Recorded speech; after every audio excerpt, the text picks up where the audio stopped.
প্রথমেই একজনের নাম আসলো যিনি ওয়াচিং, মুক্তামণি। খুব সুন্দর নাম, ভালো লাগলো। পরিচয় নিয়ে আমার সাথে, নামটা খুব সুন্দর।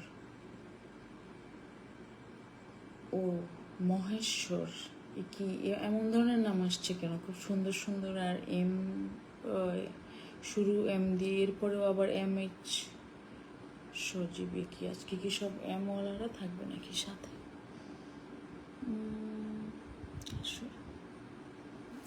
ওকে, কিছুক্ষণ আগে আমি লিখেছিলাম যে লাইভে আসবো। থ্যাংক ইউ সো মাচ যারা সাথে আছেন।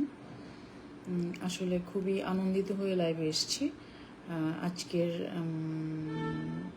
কিছু কথা বলবো, সেগুলো আমাদের অ্যাক্ট্রেস বাঁধনকে উৎসর্গ করছি, এবং বাঁধনের যে সিনেমা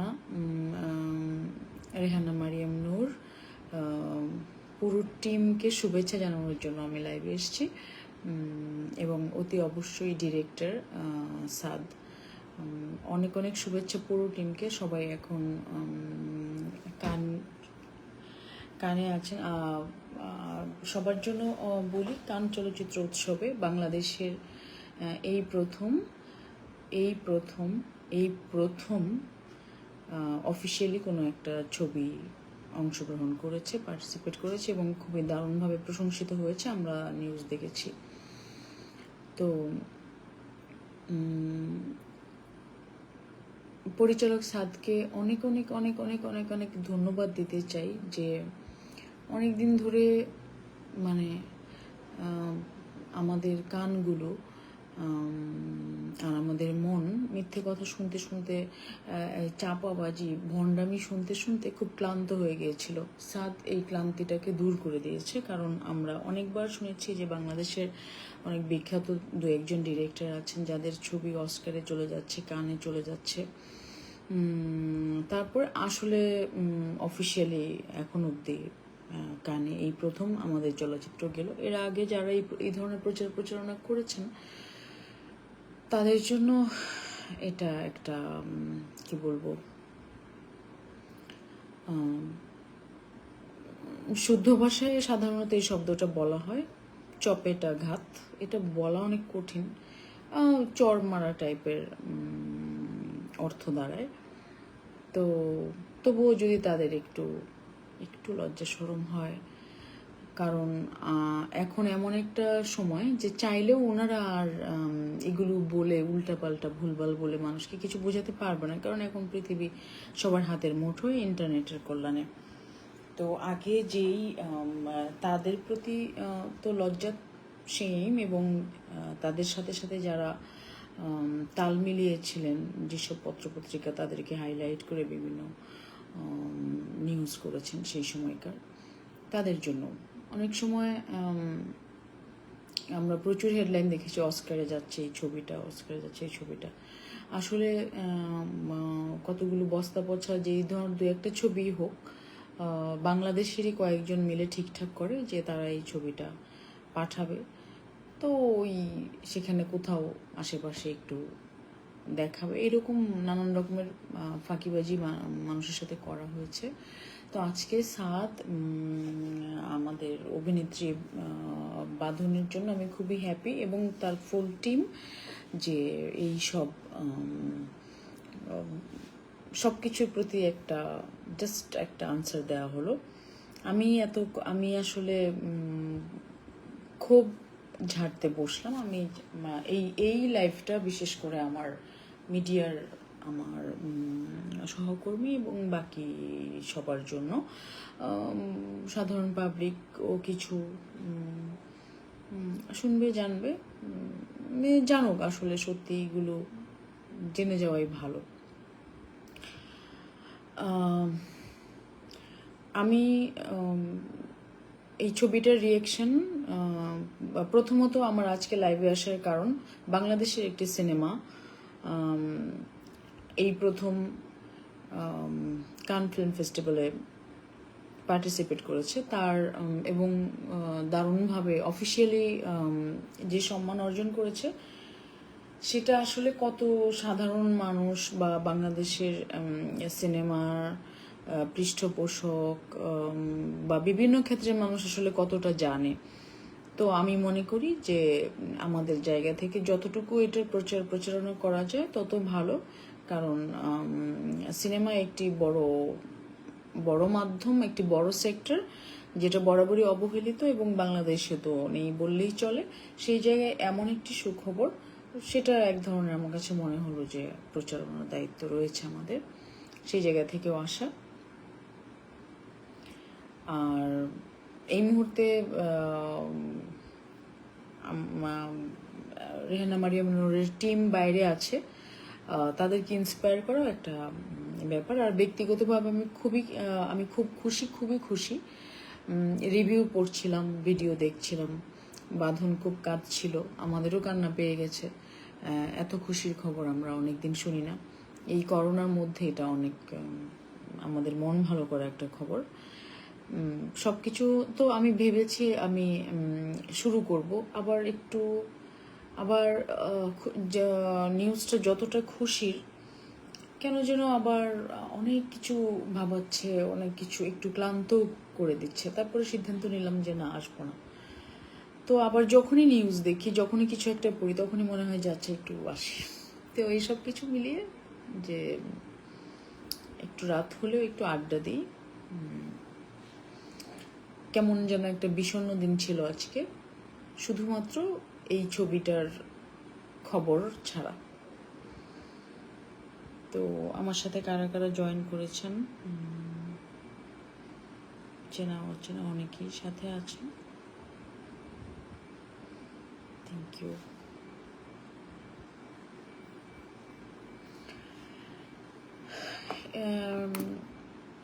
আজকে আসলে মূলত এই ছবিটা নিয়ে যেহেতু কথা বলবো, আমি বিশেষ করে বাঁধনের জন্য এক্সাইটেড। বাঁধনের এতটা সময়ে যাওয়ার পর এত চেঞ্জ, এতটা সময় পার হয়েছে, ব্যক্তিগত জীবন, পারিবারিক জীবন, মিডিয়ার জীবন, সব কিছুর পর একজন অ্যাক্ট্রেসের আজকে তার যে পাওয়া, সেটাকে আমি নিজেও সেলিব্রেট করতে আজকেই আসলে কথাগুলো বলছি। বাঁধন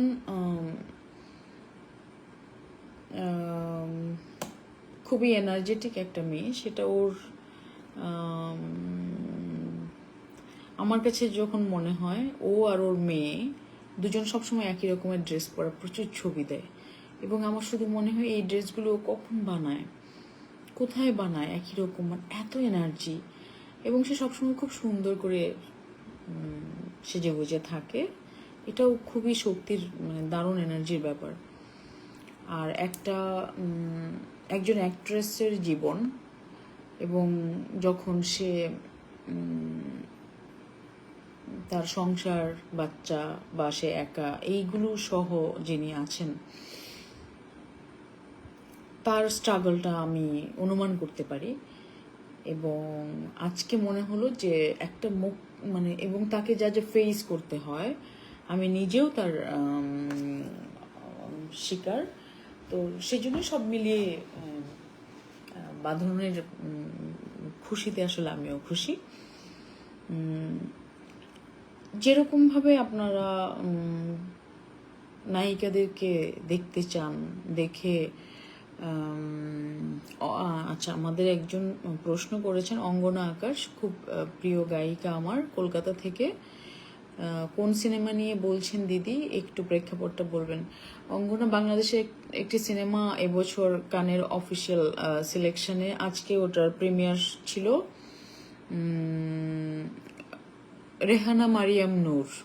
একটু দেখে নিও নিউজ ভালো লাগবে। প্রেক্ষাপটটা তো আমি সিনেমা সম্পর্কে যতটুকু ট্রেলার দেখেছি ততটুকু তুমিও ট্রেলারটা দেখে নাও, এটা এখন দারুণ আলোচিত। আমরা খুবই খুশি যে বাংলাদেশে একটি সিনেমা কানসে গিয়েছে। তো যেটা বলছিলাম, যে স্ট্রাগল, আমি খুব ইন্সপায়ার্ড আজকের ঘটনায়।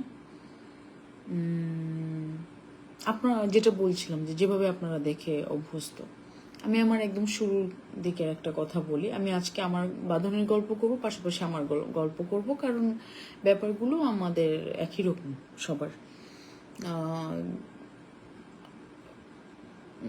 যে কোনো ক্ষেত্রে প্রত্যেকটা মেয়েরে যে ঘরের বাইরে কাজ করে তার প্রত্যেকেরই স্ট্রাগল আছে। মিডিয়াতে স্ট্রাগলটা অনেক বেশি, এবং এত কষ্ট এত কষ্ট এত কষ্ট করার পরও সবসময় আমাদের মানে আমাদের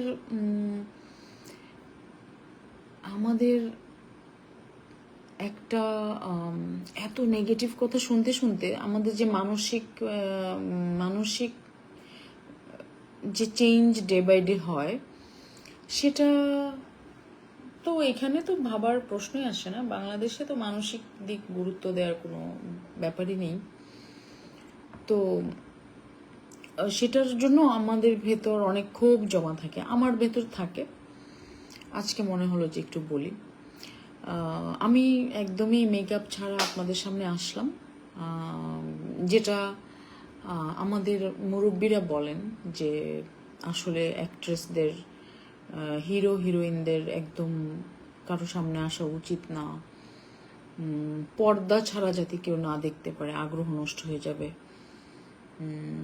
এইগুলো আমরা শুনে ইউজড টু। এটা যদি কেউ মানতে পারে ভালো, কিন্তু সবারই তো একটা ব্যক্তিগত রুচি, ব্যক্তিগত জীবনযাপন থাকে। আমার কাছে মনে হয়েছে যে পর্দার একটা আলাদা জীবন, বাস্তবে আমি মানুষ। সো পুতুলের মতো রং মাখিয়ে আমি আসলে মানুষের সামনে যেতে পারবো না সবসময়, কারণ আমি একেবারেই সাধারণ রক্ত মাংসের মানুষ।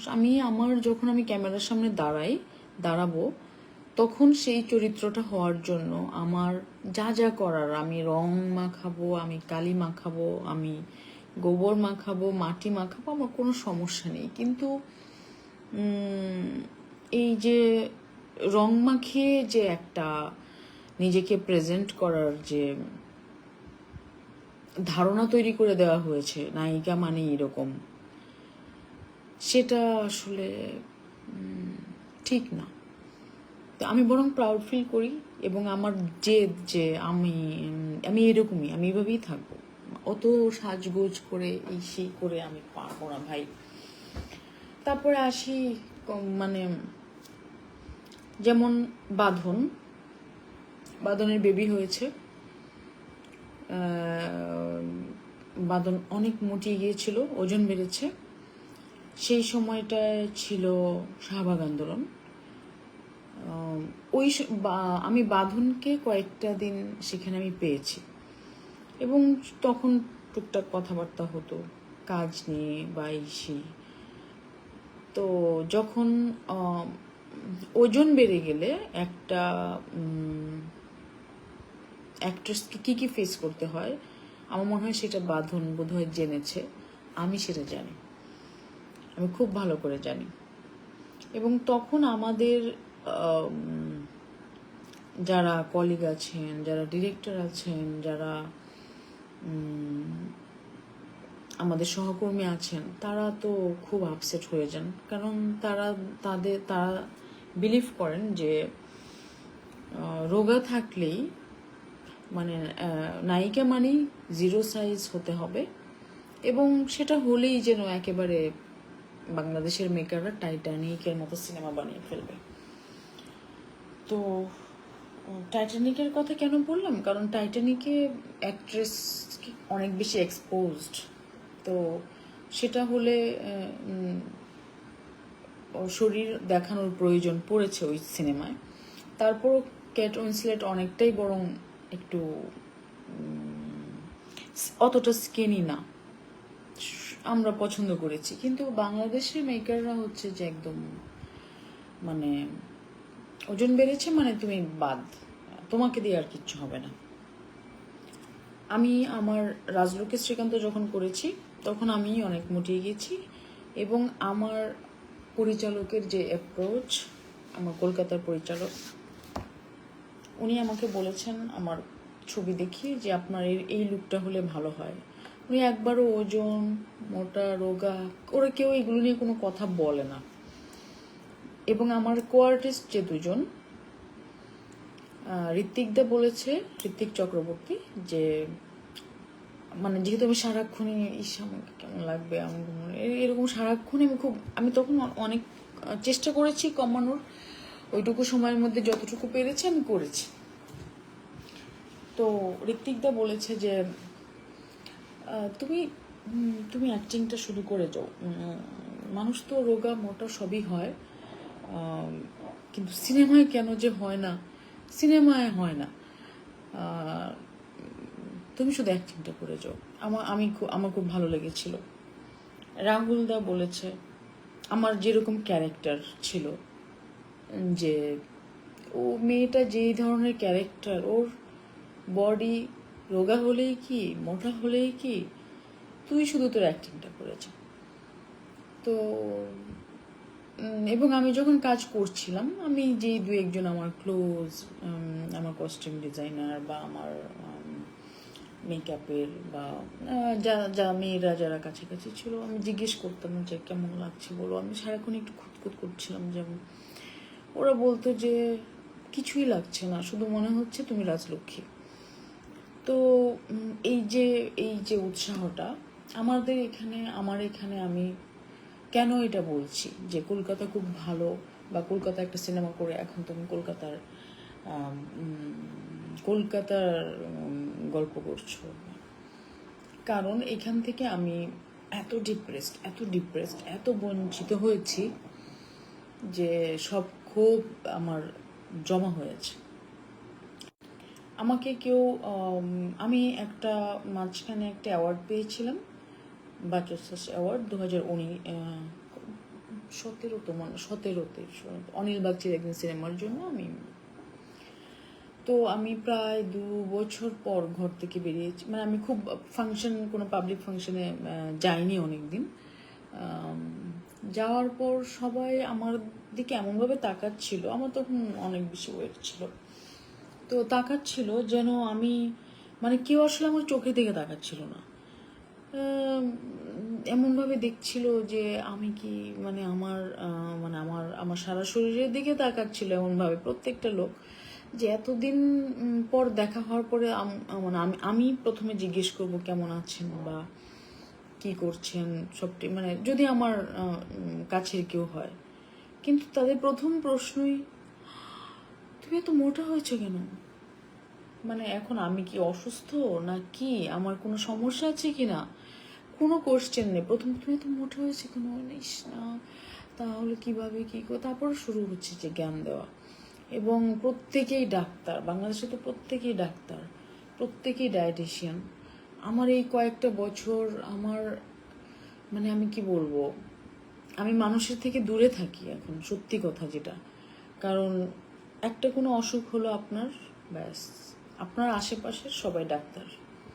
একটা কোনো কাজ আপনি শুরু করলেন, ব্যাস আপনাকে সবাই, আপনি যদি একটা কি বলবো, আপনি একটা স্টেশনারি দোকান দিলেন, দেখবেন যে সবাই ওই স্টেশনারি দোকানের ব্যাপারে এক্সপার্ট বাংলাদেশের।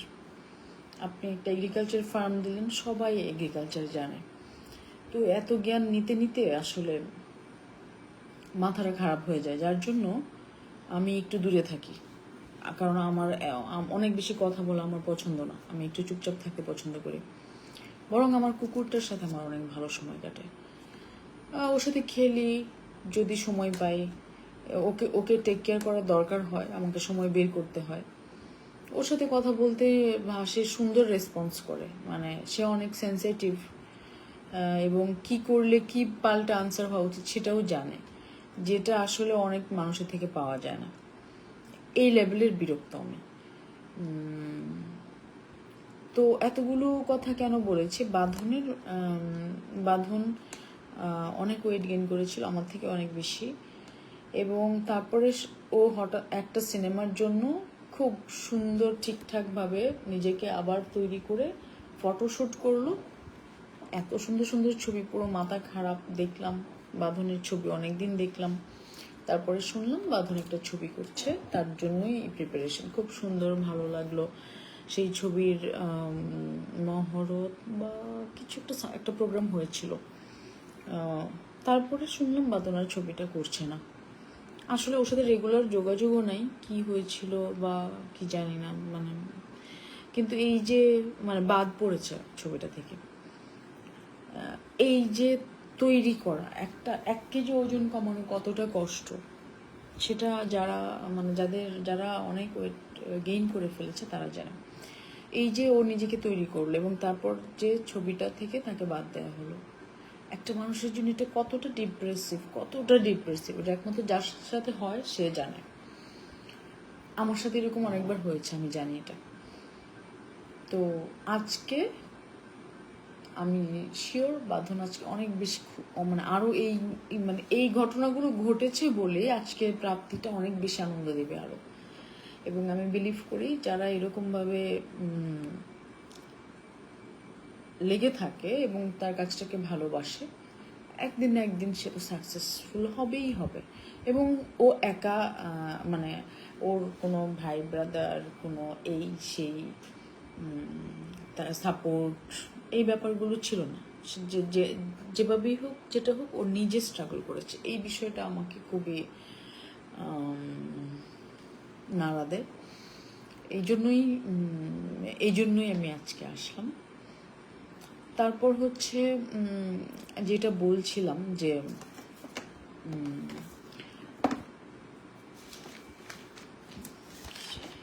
সেকেন্ড,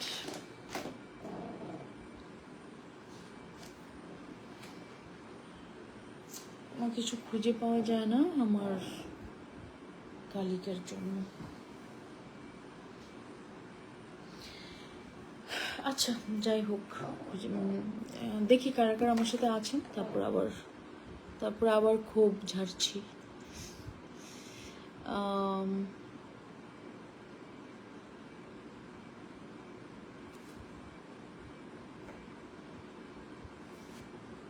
ময়মনসিংহের অনেকেই দেখছেন।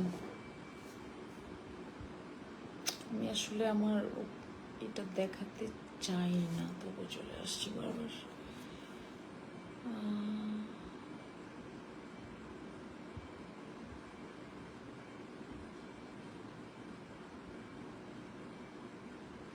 সুমন ঘোষ, ময়মনসিংহ। বাংলাদেশি চলচ্চিত্র বিশ্বজয়ের পথে ময়মনসিংহবাসীর পক্ষ থেকে আপনার জন্য নিরন্তর শুভকামনা। থ্যাংক ইউ সো মাচ সুমনদা,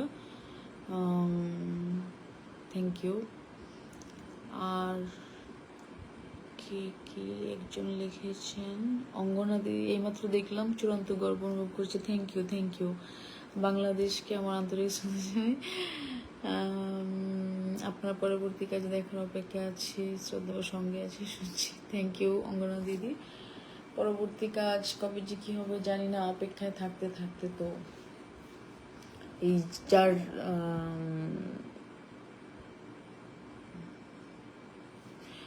যার দেখতে পাচ্ছ, মানে আউটব্রাস্ট আজকে হচ্ছে।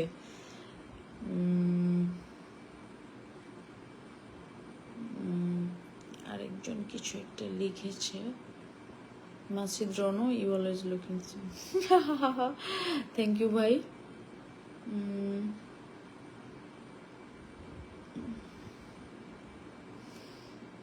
মনা ভাই আমাকে খুব আদর করেন, তুমি ভগবানের তৈরি ন্যাচারাল মিষ্টি।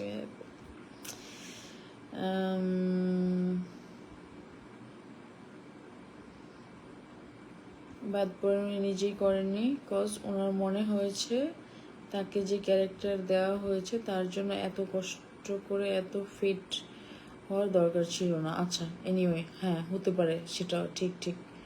এই যেটা এনিওয়ে, তো ওকে যেভাবে তৈরি করা হয়েছিল বা ও যেভাবে নিজেকে তৈরি করেছে, তারপরে যখন দেখলো যে না ব্যাপারটা এরকম না, সেটা কিন্তু অনেক ডিপ্রেসিভ, এই জন্যই বললাম।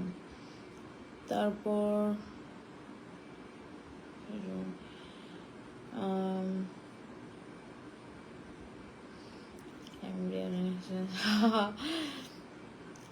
আনোয়ার পাশা বা সুন্দরী মেয়েটা, আমাকে এরকম পাম্পিং করো না।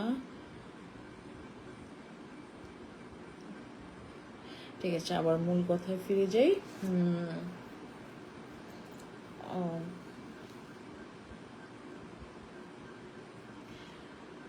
আমি যখন কাজ শুরু করেছি 2006 থেকে রেগুলার, 5-এ আমি 4-এ লাক্সের পর 5 আমার পড়াশোনা কমপ্লিট হতে হতে 6 হয়ে গিয়েছিল। তারপর আমি আসলে রেগুলার কাজ শুরু করেছি। তো তখন আমার শুরুর দিকে আমার শুরু সিনেমা দিয়ে। তো আমার সিনেমার প্রস্তাব ছিল অনেক, মেইন স্ট্রিম, তখনকার মেইন স্ট্রিম মুভি যেগুলো হতো সেগুলোর জন্য। তো আমি কখনো করার রুচি হয়নি আমার। আমি মিটিং করেছি কয়েকটা সিনেমার জন্য, যেগুলো তখনকার সময়ে যাদের নাম মোটামুটি ভালো তখন। তো সেই কথাটা আবার আমাদের নাটকের যারা আছেন তারা বিশ্বাস করেন না যে আমি কি করে সিনেমা, এটা হয় না আমার সাথে। সিনেমা মানেই সাদা ধবধবা মেয়েরা করবে, যারা সব সময় একটু রং ছং মেখে চলাফেরা করে, আমার সাথে ঠিক যায় না। কিন্তু আসলে আমার সিনেমা নিয়ে অনেক সিনেমা নিয়ে আমার কথা হচ্ছিল। তো প্রথম কথা হচ্ছে, আমি সিনেমাগুলোর নাম শুনলেই না করে দিতাম। আমার করা সিনেমা 2-1টা খুবই হিট আছে, মানে আমি না করেছি নামের জন্য। তো তখন নাকি এই ধরনের নাম শুনলেই সিনেমা হিট হতো। তো যখন 2-3 জনের সাথে আমি মিটিং করেছি, একজনের সাথে দেখা করতে গিয়েছি, তখন উনি বলছে সেই একই সমস্যা, চোখের দিকে তাকে একটু কমই কথা বলে। তো সেটা আমরা সহ্য করি। তখন আপনি যখন কোনো একটা মেয়েকে যখন আপনি নর্মালি একজন মানুষ হিসেবে ট্রিট না করে কথা বলেন, সে কিন্তু টের পায়, এবং তার ভেতরে যে মানসিক টানাপোড়েনটা, মানসিক যন্ত্রণাটা চলতে থাকে। তো ঈশ্বর মেয়েদেরকে একটু বেশি পাওয়ার দিয়েছে মনে হয়, যে ভেতরে ভেতরে সবকিছু সহ্য করার একটা বিশাল ক্ষমতা। এই যে আমি ঘর থেকেই যখন বের হই, আমাকে একটা ছেলে যখন বের হয়, সে যে হয় তার বাজার করতে হবে, তার সংসার চালাতে হবে, তার বা বাড়িতে ঝগড়াঝাটি হয়েছে, কেউ তার সাথে প্রতারণা করেছে, কেউ হয়তো টাকা পায় দিচ্ছে না, নানান সমস্যা থাকে। একটা মেয়েরও সেম সমস্যাগুলো থাকে, সেম। কিন্তু তার সাথে যেগুলো অ্যাড হয়, পা দেওয়ার সাথে সাথে আপনার বাড়ির দারোয়ান থেকে শুরু করে, আমি যারা একেবারে ঘর থেকে বের হয়ে গাড়িতে পা দেন তাদের কথা বলছি না, তারা সহ আসলে তারাও বাদ নেই। তো এই যে রিক্সা, বিভিন্ন যানবাহনের ড্রাইভার থেকে শুরু করে রাস্তায় যারা লোকজন চলাচল করে, তারা সবাই কিভাবে তাকায়, বাংলাদেশে, অবশ্যই বাংলাদেশে কথা বলছি আমি, কিভাবে তাকায়, কিভাবে ট্রিট করে একটা মেয়েকে। আমি নর্মালি কোনো দিকে তাকাই না, আমি আমার কাজ বা মাথা যেটাই থাকে সেটা নিয়ে বের হই। কিন্তু না তাকিয়েও কিন্তু আমি বুঝতে পারি যে আমার পাশে থেকে কি হচ্ছে, কে কিভাবে দেখছে, এবং আমার ধারণা প্রত্যেকটা মেয়েই বুঝতে পারে। তো এই যে আমার কিন্তু একটা মানসিক প্রেশার আমার সাথে থাকছে সব সময়, যে আমাকে তখন আমার চিন্তা করতে হয় আমার কি ড্রেস পরে বেরোতে হবে, আমার কিভাবে থাকতে হবে, আমার কি করা উচিত। এগুলো মানে ম্যাক্সিমাম মেয়েরা কেন এগুলো এত চিন্তা করে, এসব কারণেই। কেউ যদি এগুলো চিন্তা নাও করে, তো সে যে জিনিসটা ফেস করছে তার একটা রিয়াকশন তো তার মনে থাকে। এই চাপগুলো কিন্তু ছেলেদের নেই, এই চাপগুলো নিয়ে কিন্তু আমরা এগিয়ে যাই। তো আমাকে এতগুলো কথা কেন বললাম, আমাকে উনি বলছেন আপনি কি বিবাহিত? তো একজন শিল্পী, আমি গিয়েছি, উনি আমার সাথে সিনেমা নিয়ে কথা বলবেন। উনি আপনার কি বললো, কতদিন, মানে বাড়ি কোথায়, কোথায় থাকি, কে কে থাকি, বাসায় কে কে আছে, তারপর মানে এমন কিছু প্রশ্ন যেটা সিনেমার সাথে একেবারেই রিলেটেড না। তো যেহেতু আমরা প্রথম দিকে কিছু বলতে পারি না, মানে কি মনে করবে, একটা ভয় কাজ করে এত বড় পরিচালক। তো এত বলতে বলতে এক সময় মনে হলো যে আসলে তো এই লোকের সাথে আমার কাজ করা হবে না, কারণ যে জানেই না কি কথা বলতে হবে তার সাথে তো আমি কি কাজ করব। আর আমি ওই টাইপেরই না যে যাই বলুক নাক চোখ মুখ বন্ধ করে আমি কাজটা করে ফেলবো। পরে আমি বলছি যে আমি সেদিন কিছু বলতে পারিনি যে ঠিক আছে দাদা জানাবো বা এরকম। তারপর যখন আবার ফোনে কথা হয়েছে তখন আমি বলেছি যে আসলে কি আপনি মানে আসলে কি সিনেমায় নেবেন নাকি আমার বিয়ের জন্য পাত্র দেখছেন। তো হ্যাঁ এটা কি বলো, কি ধরনের কথা, না আপনি যে ধরনের, এইভাবেই শেষ। তো এরকম নানান কাহিনী ঘটে। আবার কি নাম নাকি চেঞ্জ করতে হয় সিনেমা, তখন ওই সময়টা এরকমই ছিল যে খুবই একটা বাজে ছবির যুগ ছিল তখন, যার জন্য আমার সিনেমা করা হয়নি।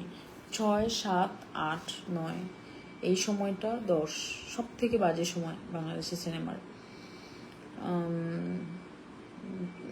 আমার যারা বন্ধু, যারা আমার কয়েকজন আছেন বলতেন যে তোমার সিনেমাই করা উচিত, যারা আমার আমার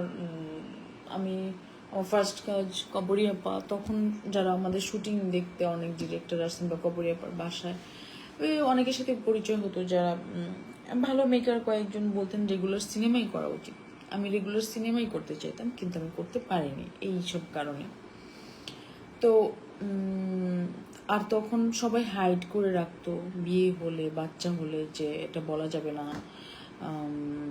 তাহলে সিনেমা দেখবে না কেউ। আবার নাটক আর সিনেমার লোকেদের মধ্যে একটা তুমুল দ্বন্দ্ব চলতো। হ্যাঁ ও তো নাটক থেকে আসছে, এই সেই, ও তো এরকম একটা ব্যাপার ছিল।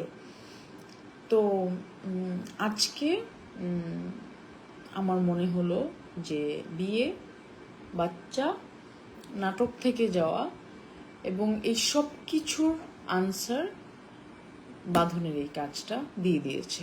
আমরা অপেক্ষায় আছি সেই দিনের বা সেই সময়ের যে হ্যাঁ লেগে থাকলে বাঁধন, আমি সহ আরো অনেকে অনেক কিছু হয়তো করব, আমরা করতে পারবো, আমি অ্যাটলিস্ট সেই স্বপ্নটা দেখি।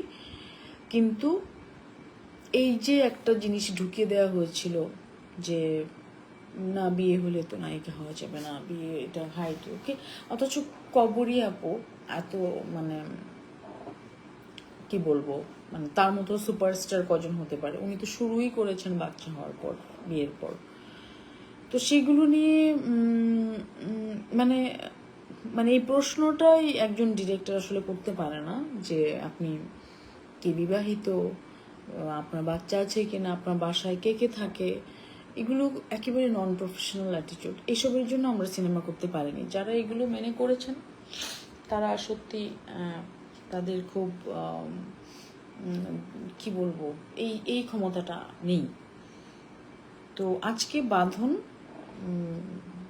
মানে আমি কেন এই কথাগুলো বললাম, মানে আজকে কিন্তু বাঁধনের মানে একজন অ্যাক্ট্রেসের বিয়ে, বাচ্চা, সংসার কোনো কিছুই আসলে বাধা হতে পারে না একটা কাজের জন্য। তারপর হচ্ছে যে আমাদের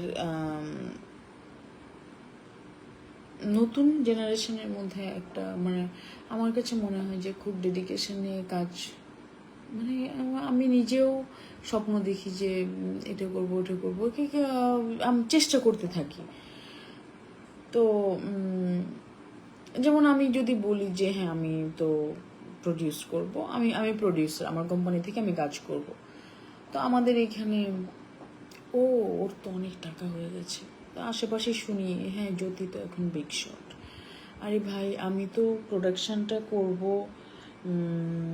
আমি কি করতে চাই, আমি কি ধরনের কাজ করতে চাই, আমার প্রোডাকশন থেকে আমি এই ধরনের কাজ করতে চাই, সেটার টাকা কোত্থেকে আসবে, কে ডিরেক্টর হবে, কি গল্প হবে, সেগুলো তো এখনো কোনো মানে সেগুলো আমাকে ভাবতে হবে, একটা টিম তৈরি মানে আমি জাস্ট কাজটা নিয়ে ভাবছি। তার আগে তো একটা প্রোডাকশন কোম্পানি তৈরি করতে হয়, এটা তো একটা প্রফেশনালিজম। এই দিকে কেউ আসে না, সব প্রথমেই ভাবে হ্যাঁ টাকা কোথায় পেলো, মানে টাকাই যেন একটা অল ইন অল। নতুন অনেক মেকারদের সাথে মিট করার চেষ্টা করছি, কিছু কাজ প্ল্যান, রাইটার, ডিরেক্টর সবাইকে খুঁজছি। অনেককে আমি মিট করেছি যারা, আমি নতুনদের সাথে কাজও করি অনেক, তখন সিনেমা নিয়ে আলাপ হলে যে আপু তোমার সিনেমার বাজেট কত, 1 কোটির ওপরে। কেন এত বাজেট, কেন কি দরকার, মানে এত বাজেট কেন? শুটিংয়ে তো লাগবেই, সিনেমায় তো লাগেই 1 কোটি টাকা। কিন্তু অনেকে আছে, অবশ্যই 1 কোটি কেন, 1 কোটি 2 কোটি 20 কোটি 25 কোটি অনেক টাকা লাগতে পারে সিনেমায়, কিন্তু অনেকে আছে যে জানেই না টাকাটা আসলে কেন লাগবে এবং কোথায় লাগবে। তো এই যে টাকার জন্য আবার অনেকে অনেক ডিপ্রেসড হয়ে যায়, মাঝে মাঝে লেখাজোগা দেখি, কথা বলা দেখি, টাকার জন্য সিনেমা বানায়, হ্যাঁ বাজেটই তো মূল সমস্যা, বাজেটের জন্য এটা হচ্ছে না, বাজেটের জন্য এটা হচ্ছে না। তো সাদ আমার মনে হয় যে এই প্রশ্নটার আনসারটা দিয়ে দিয়েছেন এই সিনেমার মাধ্যমে, যে চুপচাপ আবার অনেকগুলো বিষয় একসাথে, একটা কাজ করার শুরুর আগেই আমি এটা করছি, আমি ওটা করব, আমার এটা হচ্ছে, মানে এত আওয়াজ ফেসবুকে, এত আওয়াজ, তারপরে ম্যাক্সিমাম এই আওয়াজওয়ালা কাজগুলোই আর হয় না। তো রেহানা মারিয়াম নূর যে সিনেমাটার কথা বলছি, কেউ কিন্তু জানে না, যখন কানে গেল সিনেমাটা তখন সবাই জানলো। এর আগে কিন্তু আমার এই সিনেমা একটা কাজ, এর মধ্যে একবার কোথায় যেন বাঁধনের সাথে দেখা হয়েছিল, তখন আলাপ করছিলাম কাজটা নিয়ে। ও তখন এই সিনেমাটার কথা বলছিল, নাম বলেনি। ও বলছিল যে আপু আমি একটা কাজ করেছি, আমি একদম এটা একদম আলাদা। ও ও নিজেই দেখলাম, আমি এত মানে ও খুব, চোখ দেখলেই বোঝা যায় সে খুব আশাবাদী মনে হলো সিনেমাটা নিয়ে, এবং সে খুব ডেডিকেটেডলি কাজটা করেছে। সে বলেছে যে আমি জাস্ট কিছুই করি, ডিরেক্টর যেটা বলেছে আমি সেটা করেছি, এরকম গল্প করছিল। তো আমি অপেক্ষা করছিলাম যে কোন সিনেমাটা কি করেছো, দেখবো দেখবো দেখবো। এটাই সেই সিনেমাটা। সে কিন্তু গোপন রেখেছে এবং ফুল টিমই কিন্তু সেটা প্রকাশ করেনি, এবং আমার মনে হয় এভাবেই তো হওয়া উচিত। আমি করার পরে বলাটাই তো ভালো, আগে করলাম বললাম অনেক ঢোল পেটানোর পর দেখা গেল যে কাজটাই হলো না। তো সেই রকম আওয়াজ যারা দেন ফেসবুক, এখন তো সবাই চাইলেই আওয়াজ দেওয়ার জায়গা একটা আছেই, নিজের মানে ফেসবুক সহ বিভিন্ন রকমের সোশ্যাল মিডিয়া যেগুলো আছে, নিজেকে প্রকাশ করার এখন দারুণ মাধ্যম। কিন্তু আমার কাছে মনে হয় যে আমরা আসলে এটার মিসইউজই করছি বেশি। মানে এখন তো কত কি হচ্ছে, আমার মাঝে মাঝে মনে হয় যে পাগল হয়ে যাচ্ছে মনে হয় আমরা বাংলাদেশের সবাই, মানে এমন আজব আজব জিনিস চোখে পড়ে। তো এই আওয়াজগুলো আসলে একজন আর্টিস্টের উচিত কি না সেটা আসলে একটু ভাবা দরকার, যেটা সাদ এবং তার টিম দারুণভাবে মেনটেন করেছে। আমি মানে অশেষ ধন্যবাদ জানাই। তো আসলে এইভাবেই কাজগুলো হওয়া উচিত, এভাবেই হওয়া উচিত। তারপর যেমন হ্যাঁ কি করছে, বাঁধনকে তো দেখাই যাচ্ছে না কি করে, কিভাবে কি কাজ তো নাই, দেখা তো যায় না, কি কি মানে কত ধরনের কথা। হ্যাঁ জ্যোতি কি করছে, স্ক্রিনে তো নাই। আবার মানে এমন কথা যেগুলো আসলে কেন আমি এগুলো বলছি, মানসিকভাবে এক ধরনের টর্চারের মধ্যে থাকি, সেই জন্য বলছি এগুলো মানসিকভাবে খুব, যদিও এখন এগুলো শুনতে শুনতে এমন হয়ে গেছে যে এগুলো একেবারেই পাত্তা দিই না, বরং শুনলে আরো ইন্সপায়ার লাগে এখন। আমার ধারণা যে বাঁধনের সাথে এগুলো হয়, বা বাঁধনের মতো যারা আসলে অনেকেই আছেন তাদেরও এরকম হয়। তো কি করছে কিছুই তো দেখা তো যাচ্ছে না এখন। এই যে দেখা যাচ্ছে না, এবার তো দেখা গেল যে আসলে স্ক্রিনে প্রতিদিন থাকাটা কেন জরুরি, সেটাই তো বুঝতে পারছি না। মানে 100টা বাজে কাজ করার চাইতে তো একটা ভালো কাজ করাই ভালো। আমি এখন আমি ব্যক্তিগতভাবে যেটা করছি, আমি ভালো কাজ করার স্কোপ হচ্ছে না, কাজ হচ্ছে না, একটা ট্রানজ্যাকশন পিরিয়ড চলছে। আমার নিজের গ্যাপ ছিল, আমি অনেক দিন ধরে কলকাতায় ছিলাম, কিন্তু নাই মানে এমন নানান রকমের কথাবার্তা ছড়ানো হয়। যখন আমি গ্রামে কাজ করি, আমি করোনার মধ্যে তো আসলে কিছু করার ছিল না, করোনার মধ্যে আসলে কারোর কিছু করার ছিল না। তো এই অনেকেই টিকটক করছে, অনেকেই বিভিন্ন রকমের ইউটিউব চ্যানেল খুলছে, এটা করছে সেটা করছে, পেজ করছে। তো আমি গ্রামে গিয়ে কৃষিকাজ করছি। ভাই সমস্যাটা কোথায়? তার মানে তো তখন তো শুটিং, তার মানে তো এই না যে আমি আমার ক্যারিয়ার ক্লোজ করে দিয়েছি। তো সেটা তারপর আমি ছোটবেলা থেকেই রাজনীতির সাথে জড়িত। আমি এই বছর আওয়ামী লীগের মেম্বার হয়েছি। তারপরে সেটা বলা হচ্ছে কি, আরে ও তো এখন রাজনীতি নিয়ে ব্যস্ত, আর মিডিয়া ছেড়ে দিয়েছে। তো রাজনীতি কি এত সোজা যে সব কি মানে এতই সোজা? তারপর হচ্ছে আমি সম্প্রতি আমার প্রোডাকশন কোম্পানি আরো 2 বছর আগে আমি ফর্ম করেছি। আমি একটা সিনেমা সেল করেছি, যেটার একটা নিউজ হয়েছে আমার প্রোডাকশন থেকে। এবং আমি প্রোডাকশনের কথা ভাবছি, কারণ আমি যে ধরনের কাজ করতে চাই আমি তো করতে পারছি না। তো আমি নিশ্চয়ই সেটা করার চেষ্টা করব যে কিভাবে আমার কাজটা করা যায়। আমি তো অ্যাক্ট্রেস, আমি তো অভিনয়টাই করতে চেয়েছিলাম সারা জীবন, যার জন্য আমি কোথাও কোনো চাকরির ইন্টারভিউ দিইনি। আমার রেজাল্ট বরাবরই ভালো ছিল, আমার ফ্যামিলির সবাই জানতো যে আমি চাইতো যে ভালো মানে খুব ভালো একটা জায়গায় থাকবো প্রফেশনালি, একাডেমিক জায়গা থেকে। কিন্তু আমি যেই পেশাটা বেছে নিয়েছি সেই চ্যালেঞ্জিং জায়গাটায় তো আমি নিজেকে রাখতে চাই বলেই আমি কখনো কোনো চাকরির ইন্টারভিউ দিইনি। সেখানে যে এগুলো এরকমভাবে ছড়ানো হয়, যখনই এগুলো এইসব প্রোপাগান্ডা কেন ছড়ানো হয় আমি জানি না। যে কতগুলো ঘটনা ঘটে গেল, আমি কলকাতা চলে গিয়েছি, ওখানে নাকি আমি সেটেল হয়ে গিয়েছি, ওখানে নাকি আমি ফ্ল্যাট কিনেছি, মানে বাড়ি কিনেছি। মানে এত স্টুপিড মানুষ জানে না যে ওখানকার সিটিজেনশিপ না পেলে আমি কোনো ফ্ল্যাট বাড়ি কিছু কিনতে পারবো না। আর আমি আমার মানে তো তাহলে খোঁজ খবর নাও আগে যে আমি বাংলাদেশের সিটিজেন আছি নাকি ইন্ডিয়ান হয়ে গিয়েছি, তারপর তো কমেন্ট করে মানুষ। এটা কলকাতার পার্ট গেল। তারপরে হচ্ছে ও তো গ্রামে চলে গেছে, ঢাকায় নাকি আমার বাসাও নেই, এমনি কি গ্রামে থাকি, আবার কিছু কিছু লোক আবার বলে। তারপর হচ্ছে কি ও তো রাজনীতি করে, তো অভিনয় করে না। আর হচ্ছে এখন প্রডিউসার হলে তো অ্যাক্টিংয়ে ডাকবে না কেউ, প্রডিউসার হলে কেউ অ্যাক্টিংয়ে ডাকবে না। মানে এত প্রোপাগান্ডা ছড়ানো হয়, আর এই সবগুলো ফেস করে আমরা আগাই।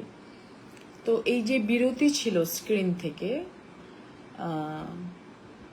2-3 বছর, বাঁধন এই সময়টা রেহানার জন্য দিয়েছিল এবং আজকে তার রেজাল্টটা সে পেয়েছে। তো সবাই স্ক্রিনে থাকা মানেই সবাই হারিয়ে যায় না, সবাইকে এক পাল্লায় না মাপাটাই ভালো আসলে। যারা এগুলো করেন এরকমভাবে মানুষকে পেইন দেওয়া, এগুলো আসলে পেইন দেওয়া, মানে এগুলো আসলে পেইন দেওয়া, যার জন্য আমি এত কথা বলছি। বাঁধনের সাথে কানেক্ট করছি সব কিছু, কারণ এরকম অনেকেই ফেস করে। আর ও যেহেতু দারুণ একটা সাকসেস আমাদের জন্য নিয়ে এসছে, কোনো রকমের কোনো কোনো ঘর আনা, কোনো বড় হাউস, কোনো এই সেই, কোনো ভাই ব্রাদার, কোনোই কিছু ছাড়া শুধুই মাত্র নিজের কাজ দিয়ে, সেই জন্যই রিলেট করছি আর কি। মানে আমার কাছে মনে হচ্ছে যে আমার মতো যারা আছে বাঁধনের এই প্রাপ্তিটাতে আরও বেশি ইন্সপায়ার্ড হবে। আবার আমি আসলে উত্তেজনায় লাইভেই চলে এসেছি। আমি আমি আবার মানে খুশি মানে খুশি, মন খারাপ মানে মন খারাপ। আমাদের অনেকেই ধরেন যে কি বলবো, অনেকে আছে যে হ্যাঁ রেহানা মারিয়াম নূর এত ভালো করেছে বাংলাদেশের, সবাই শুভেচ্ছা জানাচ্ছে, এটা তো খারাপ দেখা যায়, আমাকেও জানাতে হবে। অনেকেই আছে এরকম, মানে আপনার সুখবরে সে মানে যে কেউ একটা কিছু কিছু কিছু বিষয় যেমন স্ট্যাটাস হয়ে দাঁড়ায় যে হ্যাঁ এটা নিয়ে কিছু না লিখলে তো আমার মান সম্মান থাকছে না। আসলে কতটা ভালোবেসে লিখে, কতটা ভালোবেসে বলে সেটা জানি না, সেটা আমার সাথেও হয় অনেক। তো আমি যেহেতু পারি না ব্যাপারগুলো, সো খুশিতে উত্তেজনায় আর কি লাইভেই চলে আসলাম। আমি আসলেই খুশি। আচ্ছা, অনেক তো বকবক করছি, দেখি কে কে আছেন, কেউ কিছু নতুন কিছু লিখছেন কি না।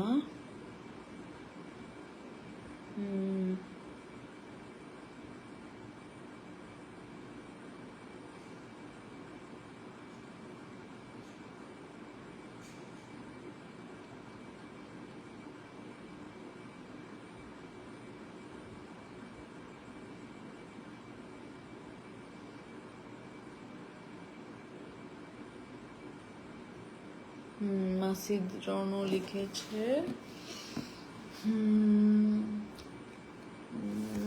বাঁধন আপু অনেক স্ট্রং, আজ তাকে জয়াসনের সঙ্গে সবাই তুলনা করছে। হ্যাঁ সাকসেসফুল, হ্যাঁ সেটা ঠিক।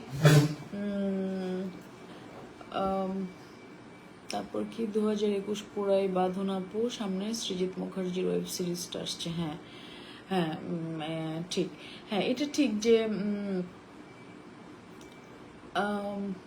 প্রথম একটা খুব সাকসেসফুল জায়গায় যাওয়ার আগে একটা মানুষের স্ট্রাগল পিরিয়ডটা, যে সময়টার তাকে সাপোর্ট করা প্রয়োজন, সেই সময়টা সবাই এত বেশি অবজ্ঞা করে, এত বেশি বাজেভাবে ট্রিট করে, এত বেশি বাজে বাজে কথা বলে যে সে আরো উল্টো, মানে কি বলবো, নিজের এনার্জি অনেক ক্ষয় হয়ে যায়, নিজের অনেক এনার্জি ক্ষয় হয়ে যায় এসব এসব পারিপার্শ্বিকতার জন্য।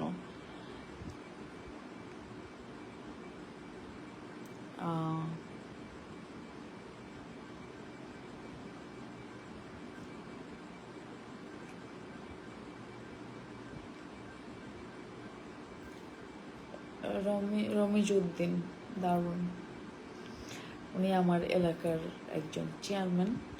এত রাতে দেখছেন, থ্যাংক ইউ ভাইয়া। অনেক বন্ধুরা দেখছে আমার।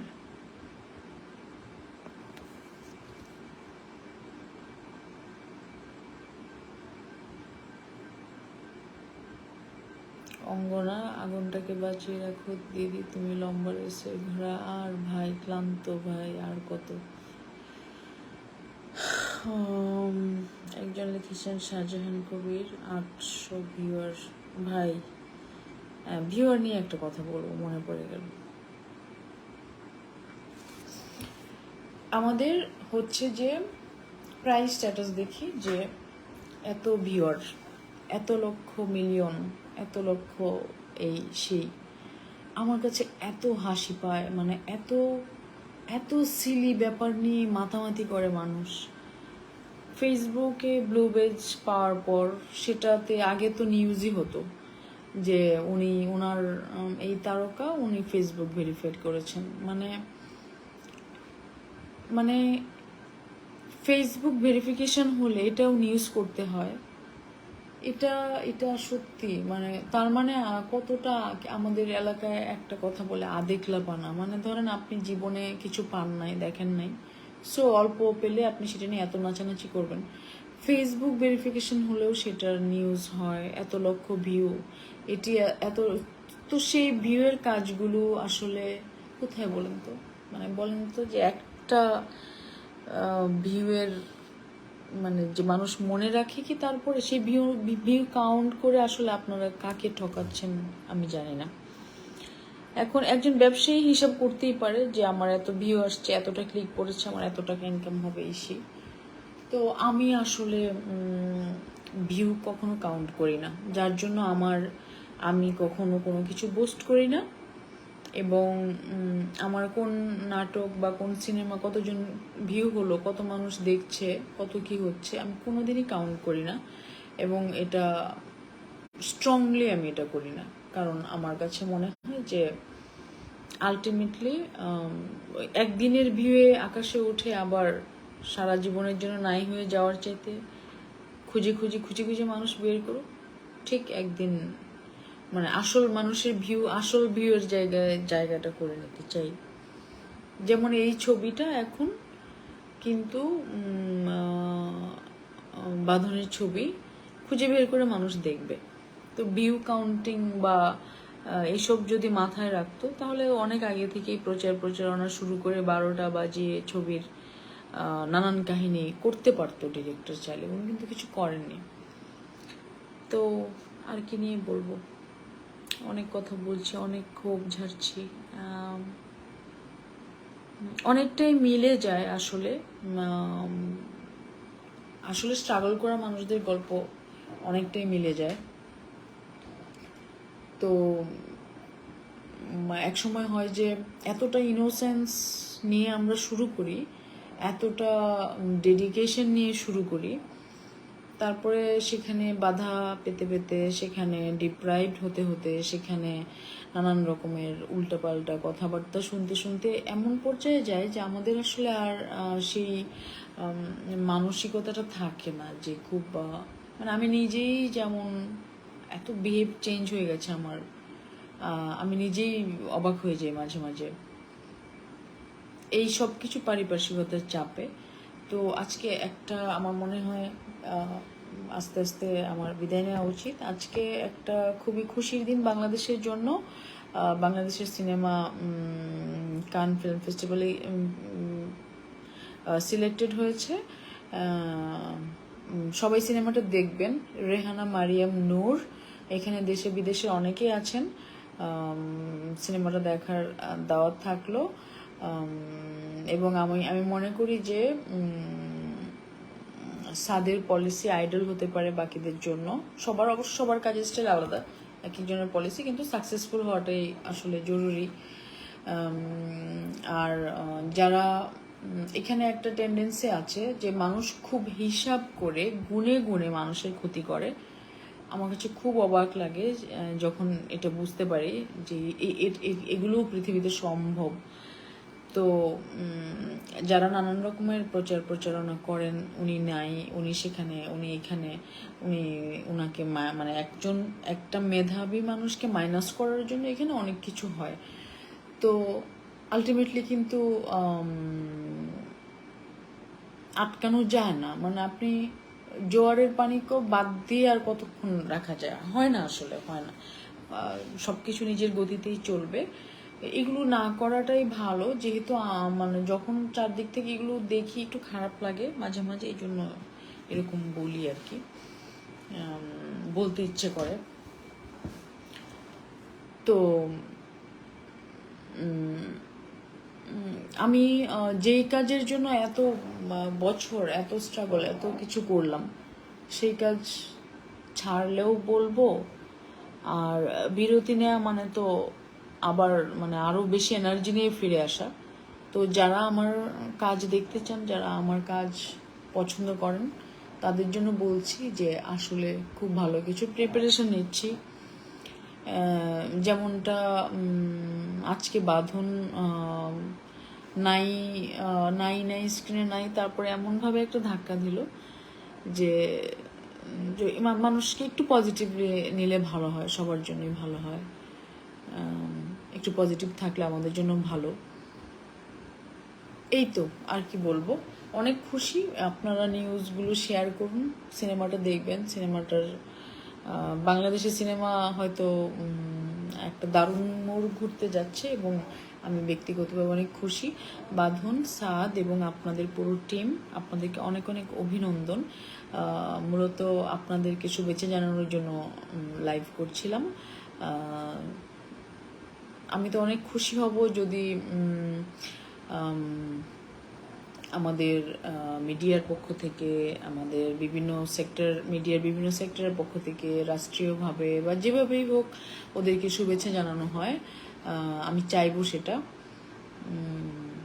এই তো, মানে বাংলাদেশের সিনেমার সাথে থাকুন, সবাই ভালো থাকবেন। সাথে এত রাত্রে সাথে যারা ছিলেন সবাইকে অনেক ধন্যবাদ। কেউ কিছু লিখলেন কিনা একটু পড়ে যাই। কারো যদি কিছু জানার থাকে, কিছু বলা থেকে বলতে পারেন, ওপেন, কোনো সমস্যা নেই। আর এইসব কথা আমি জানি, এইসব কথা হ্যাঁ লাইভে এসে কি বলছে এরকম যারা বলে তাদেরকে ভালো লাগে না, আমি সেটাও জানি। আবার অনেকে জ্ঞান দিবেন সেটাও জানি, কিন্তু বলতে ইচ্ছে করলো তাই আমি বলেছি। ও আরেকটা মজার ব্যাপার, এখনই বলবো নাকি আরেকদিন বলবো বুঝতে পারছি না।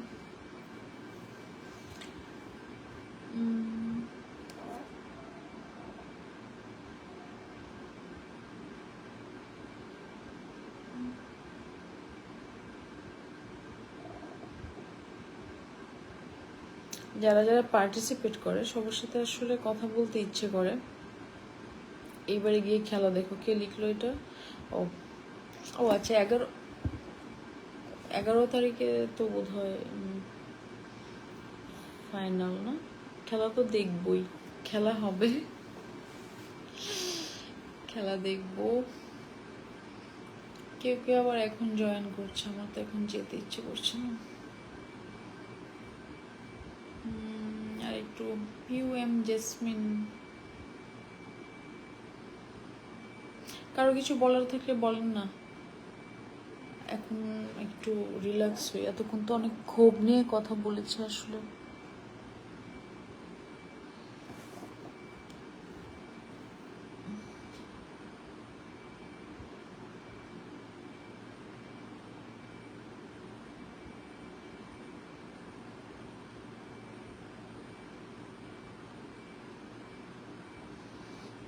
এখন ও আচ্ছা, এখন খেলা ভাই, প্রতিদিনের খেলা দেখা সম্ভব না ভাই।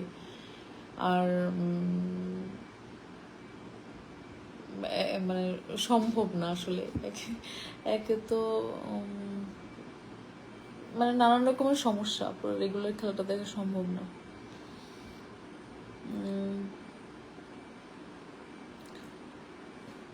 তো আচ্ছা, যেটা ইদানিং একটুখানি বেশি সমস্যা, মানে জ্ঞান দেয়া নিয়ে কথা বলছিলাম, এইরকম কেন বলেন তো? মানে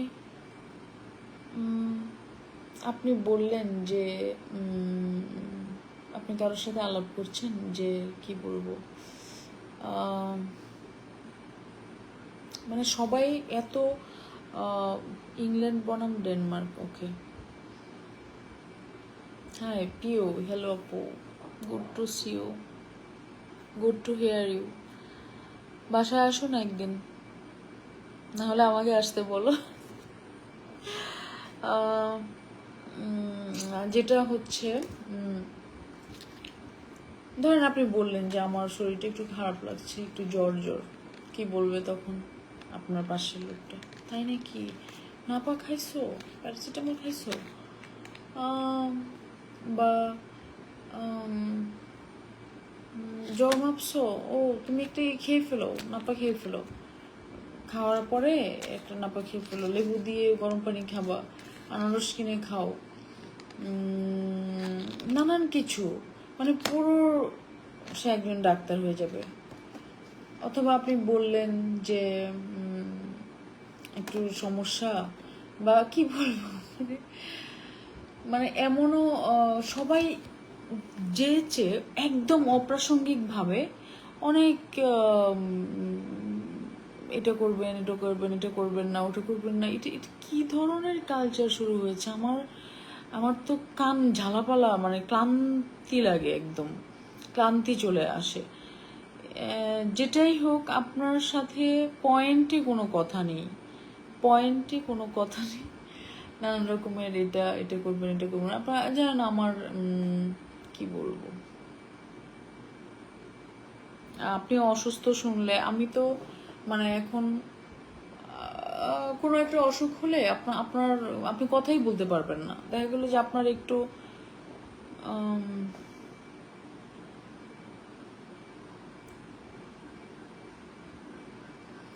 কোন কোন পরিচালকের সঙ্গে কাজ করতে চাইবেন, সুযোগ পেলে আজ বলে দিন, তারাও শুনুক। নাম বলাটা এই মুহূর্তে একটু কঠিন অঙ্গনা দিদি, কিন্তু আমার ব্যাড লাক যে আমি কলকাতার ছবিটা রিলিজের পরপরই করোনা শুরু হয়েছে। আমি আসলে সবসময় এই গণ্ডির বাইরে যেতে চাই, মানে সেটা মানসিকভাবে, শারীরিকভাবে, কাজের দিকে সবসময় আমি আমি এই বৃত্তের মধ্যে থেকে শুধুমাত্র বাংলাদেশি ইন্ডাস্ট্রিতে কাজ করব আমি কখনোই ভাবতাম না। তো আমি সেইভাবে নিজেকে একটু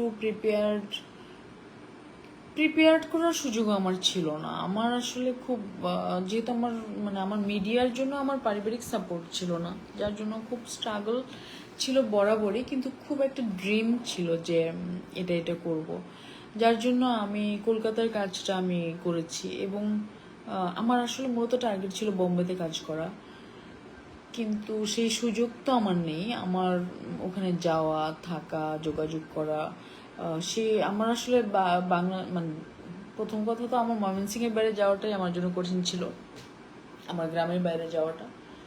তো সেখান থেকে অনেক সময় চলে গেছে লাইফে স্ট্রাগল করতে করতে।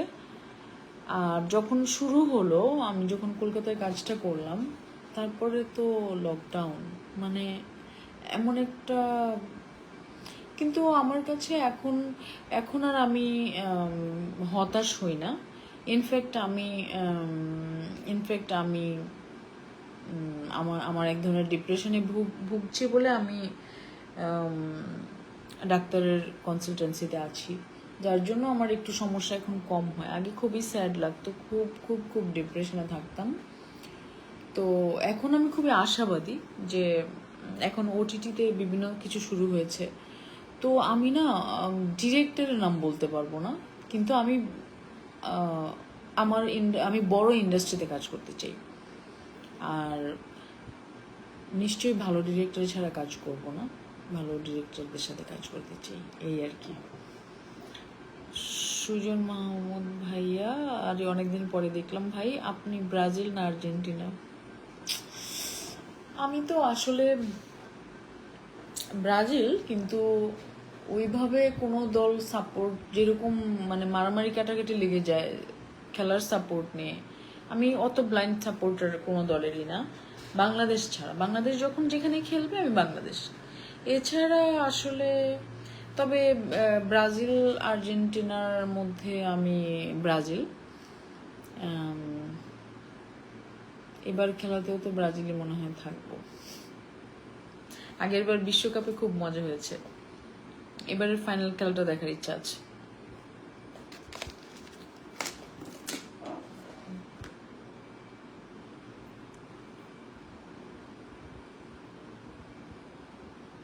অঙ্গনা দিদি, আশা করি তুমি তোমার আনসারটা পেয়েছো।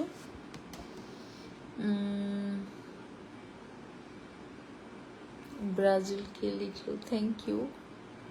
এই রণজিৎ সরকার, ওয়েলকাম। ব্রাজিল দেখছি, শুনছি, ভাবছি শুভকুমার রাহুল ভাই আপনি দেখছেন, থ্যাংক ইউ সো মাচ। অনেক কিছু বলছি আমি, জানি যে বিষয়গুলো এইভাবে কিভাবে, কিন্তু মাঝে মাঝে খুব খারাপ লাগে। মোহাম্মদ মঞ্জুর, থাক আর বলা লাগবে না, আপনার থেকে আমার আর কোনো প্রশংসা দরকার নেই। Anyway, thank you. ও আচ্ছা, আপনিও ব্রাজিল, সুজন ভাই।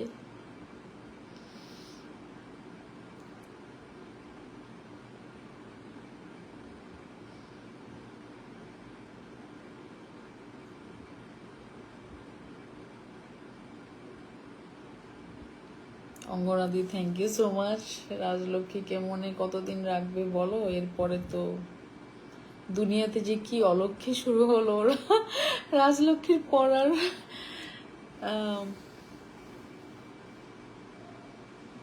মাহমুদ মঞ্জুর, এত পরে আসলেন? মানুষের ঘুমের সময় হয়ে গেছে নাকি সবাই খেলা দেখছে?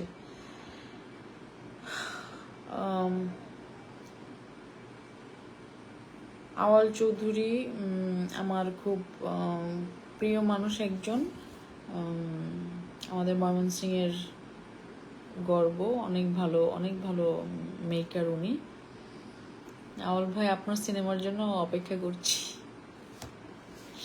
সিনেমা নিয়ে যেহেতু শুরু করেছিলাম আজকে কথাবার্তা, অনেক ক্ষোভের কথা বললাম, আপনি বুঝবেন কেন বলি।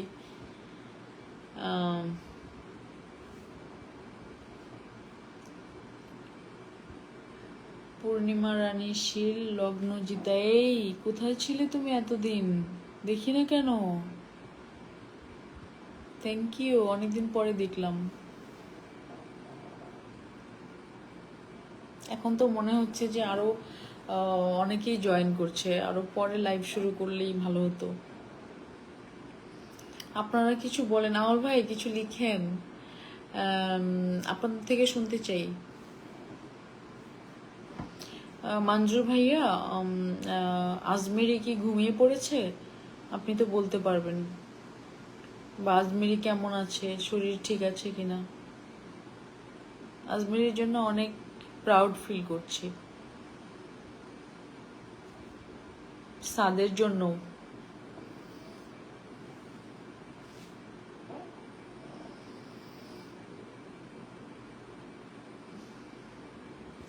তুমি কেমন আছো, মিস করি। পূর্ণিমা, আমিও তোমাকে মিস করি। আজ ইনফ্যাক্ট আজকে একটা ছবি দেখছিলাম তোমার, মানে আমি পুরনো ছবি খুঁজতে গিয়ে তোমার একটা ছবি আসলো আমার সাথে বিকেলবেলা। ভালো আছো আশা করি। যোগাযোগ করো না কেন? নিজের যত্ন নিও। করোনার যে অবস্থা গ্রামে খুব ছড়িয়ে যাচ্ছে, অনেকেই আছেন, আমার এলাকারও অনেকে আছেন। দেখেন, আমি যখন গ্রামে গেলাম, একটু বলি করোনা নিয়ে, আমি যখন ভ্যাকসিন নিতে গেলাম, আমার ওখানে যিনি স্বাস্থ্য কর্মকর্তা ছিলেন, উনি বলছেন যে আমরা তো ভাবলাম যে আপনার সাথে আরো অনেকে আসবে ভ্যাকসিন নিতে, কেউ যায় না ওখানে ভ্যাকসিন নেওয়ার জন্য। সেটা আরো আগের কথা, আমি তো 2টো ভ্যাকসিন নিয়েছি, আমার মা বাবাকে নেওয়াতে গিয়ে আমার নিজেরটাও নেওয়া হয়ে গেছে। আর মাঝখানে তো একটু ক্রাইসিসই হলো ভ্যাকসিনের। তো এই যে গ্রামের মানুষ মাস্ক বলে হাসাহাসি করেন, বিলিভ করেন না, করোনা নিয়ে হাসাহাসি, নানান কত কাহিনী। সরকার এত কিছু করছে, এত কিছু করেও মানুষকে ঠিকঠাক করতে পারছে না। এখন শুনলাম ইউনিয়নে অসুস্থ, গত পরশু আমার আমার এই বাসার নিচে পাশের ফ্ল্যাটে একজন মারা গেছেন, ইয়াং, 42-43 এরকম এইজ হবে একজন, একদিনের নোটিসেই। মানে তার জ্বর এসেছিল, হাসপাতালে নিয়ে গেছে, একটু বেটার, ওই দিনই ডাক্তার বাসায় পাঠালো, ভোর থেকে পেটে ব্যথা, শরীর ব্যথা, এরকম হাসপাতাল নিয়ে গেছে, মারা গেছে। তো এই যে ছড়িয়ে যাচ্ছে একদম গ্রামে গঞ্জে, রিকোয়েস্ট থাকবে যে একটু আপনারা একটু একটু প্লিজ একটু সতর্ক হন, একটু যত্ন, একটু সবার কথা চিন্তা করে। মানে এই লকডাউনের থেকে মাথা খারাপ অবস্থা, আর কবে কি হবে সব কিছু। আসলে আমার কাছে মনে হয় আমি যার জন্য নিজেকে খুব বেশি ব্যস্ততায় ডুবিয়ে নিয়েছি। প্রথম দিকে আমার খুব সমস্যা হচ্ছিল, কান্না পেত, এই সেই নানান কিছু। এখন আমি এত ব্যস্ততা তৈরি করেছি যে আমি আসলে সময়ই, মানে প্রতিদিন আমার বিকেল 4টা-5টা বেজে যায় ফ্রি হতে হতে, মাঝখানে ঘন্টা 2 বাদে আবার রাতে কাজ করতে বসি, এবং এটা একটা অভ্যাস হয়ে গেছে, পাগলের মতো কাজ করি। কারণ ফাঁকা থাকলেই তো, মানে একদম ব্ল্যাঙ্ক, কেউ নেই, কিছু নেই, লকডাউন চারদিকে, বিষয়গুলো ভালো লাগে না। তো আশা করছি যে আপনারা একটু সবাই মিলে আমরা সবাই মিলে আমরা আবার আগের মতো ফিরে আর ভালো লাগছে না, একদম বন্ধ হয়ে আসে একদম।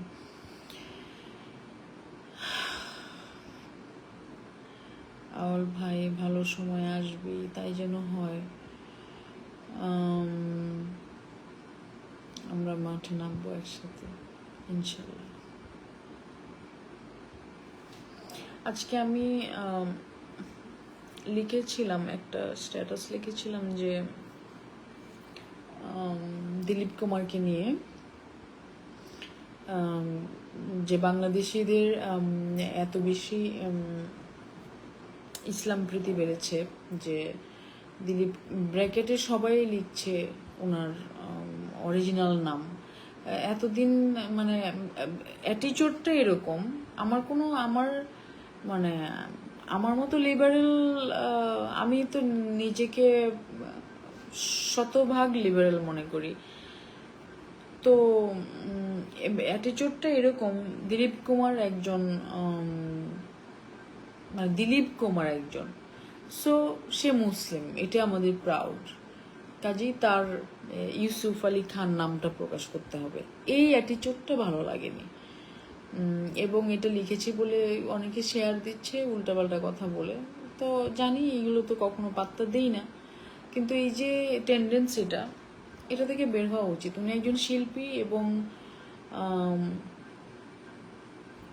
শিল্পী তো শিল্পী, অবশ্যই তার পুরো নাম থাকবে, কিন্তু এতদিন আপনারা কিন্তু আজকে মানে অ্যাটিচিউডটা ছিল ক্রেডিট নেওয়া, যে হ্যাঁ আমাদের একজন মানে একজন মুসলিম শিল্পী এত বড়, তো এটা তো ঠিক না। এই জন্যই আমি লিখেছি এভাবে যে এই এরকম টেন্ডেন্সিগুলো ভালো না, সেটাকে আবার অনেকে নেগেটিভলি নিয়েছে।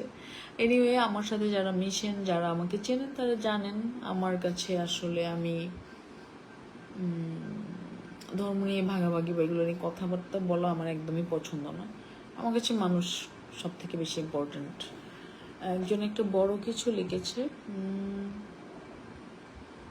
পূর্ণিমা, ভালো আছো? ব্যাস, খুব ভালো লাগলো শুনে। সরিয়ে দিল কোনো, কত দূরে সরিয়ে দিল। সুন্দর করে লিখো তুমি পূর্ণিমা, তোমার নতুন cinema. Thank you, thank you. আমার স্যার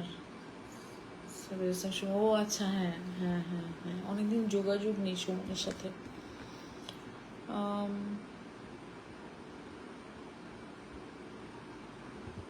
তোমাকে বেশ সুন্দর লাগছে, থ্যাংক ইউ পূর্ণিমা। কালিকা রণজিৎ সরকার কালিকারকে ঘুম পাড়িয়ে দরজা বন্ধ করে এসছে, না হলে ও এসে আমাকে ডিস্টার্ব করতো। জানি না ঘুমাচ্ছে না কি করছে, ওকে দরজা আটকে রাখলে সে খুব মানে এত রাগ করে, কামড়াকামড়ি করে আমার সব জিনিস নষ্ট করে ফেলে। তো এখন হয়তো ঘুমাবে, বাইরে নিয়ে গিয়েছিলাম, সে একটু ক্লান্ত, ঘুমাচ্ছে।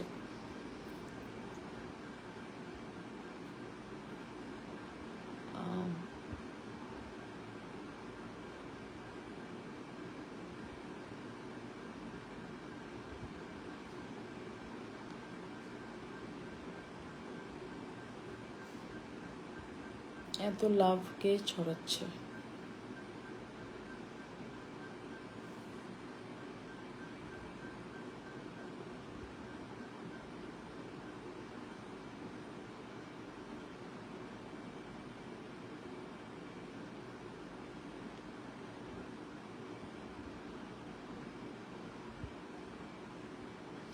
তো ঠিক আছে, অনেক রাত হলো, বিদায় নেই। সাথে থাকার জন্য অশেষ ধন্যবাদ। অনেক কিছু বললাম, আমার মনে হয় যে একটু আমরা হিংসা ভুলে কেন বললাম একটু ভেবে মানে একটু সহমর্মিতে নিয়ে কথাগুলো যাচাই করি, তাহলে বোধহয় ভালো লাগবে। আর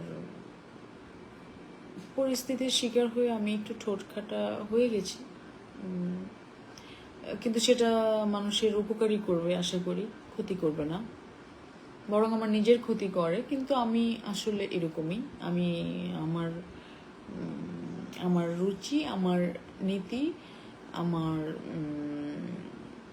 মানে আমার মতো করে আমি চলার সাথে আমি কখনো কোনো কম্প্রোমাইজ করিনি, করব না। আপনারা ভালো থাকবেন, করোনার মধ্যে নিজের যত্ন নেবেন, আর লকডাউন দ্রুত শেষ হোক এটা চাই। সবাই ভালো থাকবেন, টাটা।